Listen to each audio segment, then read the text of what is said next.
Every man is born twice, once into the world, and once into himself. That second birth is the one society never prepares you for, and it's the one every Sigma is destined to face. Unlike most people who slip easily into roles and hierarchies, the Sigma's journey unfolds through strange, harsh, and often invisible stages that shape him into something few will ever truly understand. Psychologists talk about predictable milestones: childhood, adolescence, adulthood.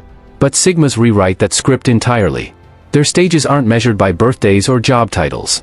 They're marked by fractures, disappearances, awakenings, and silent revolutions no one sees coming. Here's the twist: most assume Sigmas choose to be different. But the truth is, the stages choose them. It's like being dragged into a role you never auditioned for, yet somehow performing it better than anyone else. Imagine the kid who never signs up for the school play but still steals the spotlight, simply because the audience can't look away. That's the Sigma life: chaotic, ironic, and unforgettable. Today, we're breaking down the 8 unexpected stages every Sigma male experiences. Stages that are raw, unpredictable, and nothing like the tired stereotypes you've been told. Buckle up, because what you're about to hear isn't theory. It's reality, stripped to its brutal truth. Number 1, the legacy shift.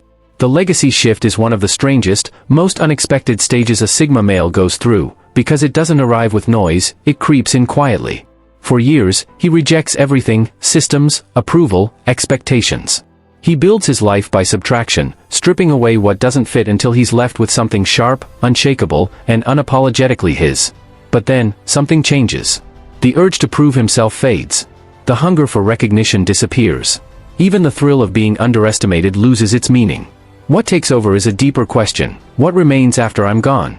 It's not about ego. Not about statues, applause, or followers. It's about creating an impact that outlives the noise. By this point, he's seen enough hype cycles to know that fame is disposable. He's watched the untouchable become irrelevant, powerhouses crumble, influencers vanish, reputations rot overnight. So he stops chasing relevance, and starts building permanence. For some, it's a body of work: books, businesses, inventions, art. For others, it's a philosophy, a system of thought, or simply the way they shape those around them to think sharper and freer. The Sigma's legacy is rarely flashy, but it's the kind people look back on years later and say, that's where it began. This stage forces brutal honesty. He accepts he won't be here forever. That acceptance doesn't make him sentimental, it makes him precise. He cuts out draining people, pointless conversations, empty achievements that only look good online. Instead, he leans into depth. He's no longer in the business of proving he's different. He's in the business of leaving proof that being different mattered. And that flips the stereotype of the Sigma as a detached loner. He still values solitude, but now, his solitude serves something bigger than himself. He wants his existence to echo, even in silence. And he knows that echo won't come from shouting while alive, but from building something unshakable that carries his fingerprints long after he's gone. This is the legacy shift, the quiet, calculated turn from living for today to shaping forever. Number 2, the mask-building era. The mask-building era is one of the most misunderstood phases of a Sigma's life. Outsiders think he's trying to fit in or copy others, but nothing could be further from the truth. This stage isn't surrender. It's strategy. He realizes early on that being fully raw, fully himself, unsettles people. His blunt honesty, his refusal to perform social theater, his piercing ability to see through others, it makes the world uneasy. So instead of dulling his edges, he learns how to cover them. Not permanently, selectively. The mask isn't a costume. It's a shield. A tool that buys him time, space, and access. In certain rooms, he'll smile at the right moment, nod at the right cue, laugh politely at jokes he doesn't find funny. Not because he craves belonging, but because he's studying the room in silence. It's camouflage. A predator that stays still isn't weak, it's calculating. The Sigma's masks work the same way. He can be the agreeable coworker, the laid-back friend, the harmless stranger. But underneath, he's measuring, watching, waiting. Most people either submit to social pressure or rebel loudly against it. The Sigma does neither. He creates decoys of himself, convincing versions that make others relax, lower their guard, and reveal more than they should. That's where his power grows. People underestimate him because the mask is so effective. They assume he's harmless, maybe even clueless, while he's quietly logging their weaknesses, motives, and blind spots. Over time, the mask becomes second nature. He can slip it on and off effortlessly. And that's what unnerves people. When they catch even a glimpse of what's underneath, the sudden flash of intensity behind the disguise, they realize the version they knew was only a carefully crafted surface. The Sigma never hides forever. He hides just long enough for people to show their cards. And when he finally takes off the mask, it's not for acceptance. It's for dominance. Number 3, the ruthless deconstruction. The ruthless deconstruction stage doesn't arrive gently. It doesn't come with smiles or smooth transitions, it hits like an earthquake. One day, the Sigma looks around and realizes his life is cluttered with things that don't belong to him. Friendships built on convenience. Jobs that only fuel someone else's dream. Habits he adopted just to appear normal. Identities he wore to keep the peace. All of it begins to feel like dead weight. And when a Sigma senses dead weight, he doesn't drag it politely, he cuts it loose, even if it leaves scars. To outsiders, this looks like sabotage. Friends whisper he's changed. Family calls him cold or selfish. Employers label him reckless for walking away from stability. But what they fail to see is that the Sigma isn't acting on impulse, he's acting on clarity. He knows he can't move forward while strapped to falsehoods. Every fake relationship costs energy. Every false belief narrows his vision. Every false version of himself steals oxygen.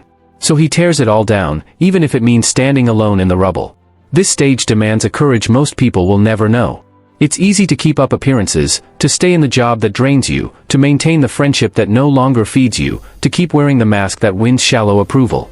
But it takes real strength to rip it all away and face the silence. That silence is terrifying, but it's also his reset button. From there, he can breathe. He can rebuild on his own terms. The ruthless deconstruction isn't destruction for its own sake, it's pruning the unnecessary so that what remains can grow wild and true. Once the purge is complete, the Sigma walks lighter, sharper, freer, while everyone else drags the corpses of falsehoods they never had the courage to bury. Number 4, the quiet rage. The quiet rage is one of the most defining, but least visible, stages in a Sigma's journey. It's not the rage people recognize. There's no shouting, no slammed doors, no dramatic confrontations. On the surface, he looks calm, detached. But inside, it's volcanic. It's the slow, grinding anger forged through years of betrayal, being underestimated, and watching others try to play him for a fool. He doesn't vent it outward, he lets it simmer until it reshapes him from within. This stage is dangerous, not because he lashes out, but because of what the silence produces. That bottled intensity redraws his boundaries. What he once tolerated, manipulation, disrespect, mediocrity, becomes a hard no-go zone. His tolerance shrinks to zero. From that point on, he's harder to fool, harder to access, impossible to exploit. This isn't bitterness, it's clarity. He's seen too much, felt too much, and now he knows exactly where the cracks in human behavior lie. The rage acts like fire. It burns away the softness that once made him vulnerable, leaving only steel underneath. What unsettles people most is that the Sigma doesn't announce this transformation. He doesn't say, "I'm done." He doesn't argue his worth. He simply hardens in silence. Those who once tested his patience suddenly find themselves blocked, ignored, or cut off. No explanations. No drama. Just a wall they cannot breach. And that cold refusal to engage terrifies manipulators more than any outburst ever could. The quiet rage also sharpens his precision. He knows exactly where to draw the line, exactly how far to let someone in, and exactly when to walk away. It isn't about revenge, it's evolution. Once he emerges from this stage, he carries himself differently. People can't always explain it, but they feel it. Something in him has become untouchable. And from that moment, manipulators stop seeing him as prey, and start seeing him as a locked vault with no key. Number 5, the resource hoarding stage. The resource hoarding stage is one of the most quietly powerful phases of a Sigma's life. While most people broadcast every small achievement, the Sigma knows the loudest in the room usually have the least to show. So instead of bragging, he collects. He gathers skills others dismiss as unnecessary. He builds connections that don't look valuable at first. He notices insights most people are too distracted to catch. And he stacks money he never flaunts. To the outside world, it looks like nothing is happening. To him, it's a silent stockpile that grows day by day. This stage is often misunderstood. People assume he's passive. They see him working quietly and think he's stagnant. In reality, he's sharpening weapons in the dark. Every new ability, every lesson, every carefully cultivated relationship becomes part of a hidden arsenal. By the time others recognize his value, he's already operating on a level they can't touch. His power isn't sudden, it's the result of disciplined accumulation. What makes this stage extraordinary is how deliberately he downplays his wins. He doesn't announce promotions, side hustles, investments, or breakthroughs. Sometimes, he even pretends he's just getting by, while secretly building empires behind the scenes. This isn't insecurity, it's camouflage. The less people know, the less they can sabotage. And when the hoarding reaches maturity, everything shifts. One day, he can leverage those hidden resources all at once, turning contacts into opportunities, skills into income, insights into strategy, and money into freedom. To the world, it looks like an overnight success. But in truth, it was years in the making. The resource hoarding stage is the Sigma's insurance against chaos. While others gamble on luck, he stacks quiet advantages until he becomes untouchable. By the time anyone notices, it's already too late. He's sitting on a treasure pile too vast to ever be shaken. Number 6, the realization of leverage. This stage is when the Sigma finally grasps the true weight of his existence. Up until now, he may have wrestled with the need to prove himself in the world's endless games, status battles, wealth displays, social climbing. But eventually, something clicks. He notices how people bend, adjust, and even compromise just to gain his time, his attention, or his presence. That's when he realizes, he doesn't need to play those games, because he is the prize. This recognition changes everything. He stops chasing validation, titles, or approval.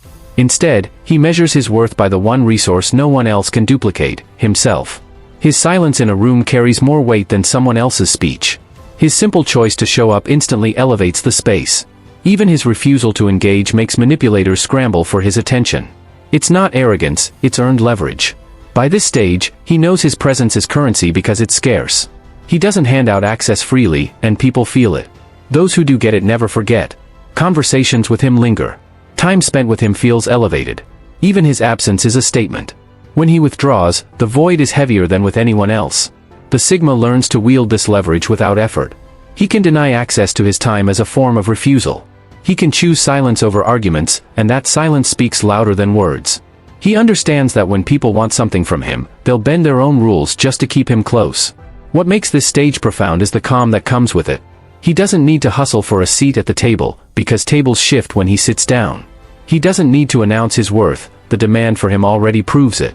Once he recognizes that his time, his energy, and his presence are the real currency, he fully steps out of the rat race. Why fight for scraps when you've already become the feast? Number 7, the observer's curse. This is one of the heaviest stages a Sigma enters, not by choice, but because his mind no longer works like everyone else's. Years of silence, detachment, and watchfulness sharpen his perception to a frightening level. He doesn't just hear what people say, he notices what they avoid saying. The forced laugh, the shaky tone, the twitch of an eye when someone lies, he collects it all instantly, whether he wants to or not. Walking into a room feels like stepping into an X-ray machine where every mask is stripped away. At first, it seems like a superpower. He can predict betrayals before they happen, sense hidden agendas, and read desperation long before others notice. But over time, the gift turns heavy. He can't unsee what he sees. He knows when someone's false confidence is masking collapse. He detects who is fishing for validation, who is desperate for approval, and who is lying about the smallest things. And because he sees too much, he can never fully relax. Relationships become complicated. While others bask in the illusion of trust or charisma, the Sigma is always scanning for cracks. Even when he wants to let go, his mind keeps analyzing. The same radar that shields him also isolates him. Yet, this stage also cements his edge. Manipulators can't trap him. Pretenders can't fool him. Opportunists can't sneak past him. People sense that he notices more than he admits, and that unspoken awareness makes him powerful without trying. But the irony is that he never asked for this gift. He didn't want to be the one who sees through everything, he only trained himself to survive. Now it's permanent. The observer's curse is exactly that, half blessing, half burden. It makes him formidable, but it also ensures he can never move through the world as innocently as everyone else. Once you've seen behind the masks, you can never unsee them. Number 8, the brutal self-audit.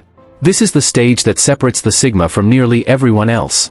While most people spend their lives defending illusions, protecting fragile egos, and crafting excuses for why they haven't changed, the Sigma does the opposite. He turns the blade inward. He looks at himself with no filters, no pity, no sugarcoating.